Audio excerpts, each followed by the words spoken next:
ह्या भावना म्हणजे प्रेमाचीच नाही, द्वेष, राग, तिरस्कार त्यांच्या सर्वांसाठी ही कविता. मावळत्या सूर्याला डोळ्यात साचवून दुसऱ्या दिवशी उगवताना प्रसन्न मनाने बघता आलं पाहिजे, भावनांना बांध घालता आलं पाहिजे. डोहीजड होणाऱ्या डोहीजड होणाऱ्या अपेक्षांना डोळ्यातलं चांदणं समजून सोडून देता आलं पाहिजे, भावनांना बांध घालता आलं पाहिजे. वाळवंटातल्या मृगजळाच्या मागे न धावता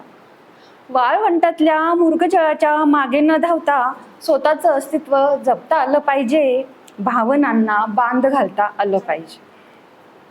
चेहऱ्यावर नेहमी आपल्या वेदनांना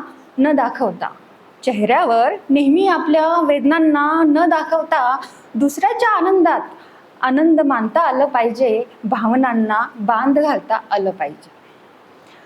भावनांना चुकीबरोबर या पारड्यात नेहमी न तोलता चांगल्या भावना हृदयात जपून ठेवत बाकी मात्र सोडून देता आलं पाहिजे, भावनांना बांध घालता आलं पाहिजे.